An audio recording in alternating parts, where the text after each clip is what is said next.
Lipad si former President Rodrigo Duterte sa The Hague, Netherlands. Ang sigaw ng kanyang pamilya at mga taga-suporta.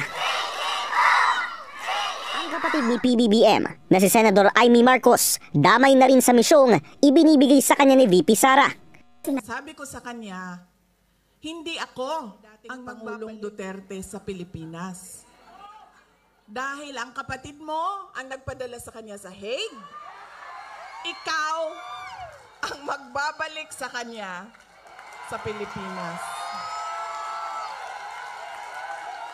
Kaya dala-dala ko yan saan? Para siyang naka-hostage. Bibitawan ko lang yan siya kapag si dating Pangulong Duterte ay nabalik na sa Davao City.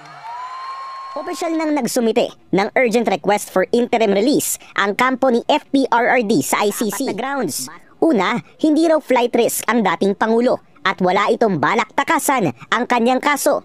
Ikalawa, hindi raw ilalagay ni Duterte ang investigasyon o sino mang sangkot dito sa kapanganiban. Ikatlo, titigil na umano si Duterte sapat daw sinabi niya sa isang Quadcom hearing noong 2024 na dodoblehin niya ang kanyang drug war kills kung muling mahalal bilang alkalde ng Davao City. Ang huli, humanitarian grounds, lalo na't 80 years old na si FPRRD accredited lawyer Joel Butuyan ang tatanungin. Mahina ang grounds ng kampo ni Duterte.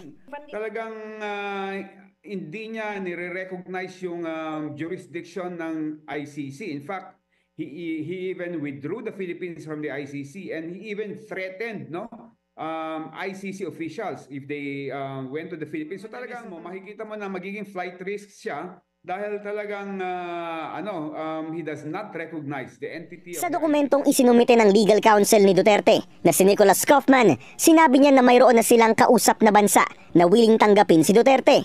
Hinala ni Attorney Butuyan, isa ito sa mga karatig bansa ng the Netherlands at best guess niya. Pagbabasehan natin ang mga nakaraan na mga kaso, ang isang country na tumanggap ng isang akusado sa ICC na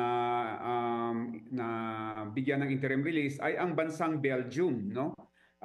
Practically ito dahil ang Belgium ay karatig lang, adjacent lang sa Netherlands, sa The Hague. Para sa mga Magandang hakbang ang request for interim release, lalo na't naniniwala sila na iligal ang pag-aresto kay Duterte. Ay yung walang jurisdiction. Ang mas malakas, yung irregular ang pag-aaresto sa kanya. Hindi sinunod ang batas ng Rome Statute, hindi rin sinunod ang batas ng Pilipinas.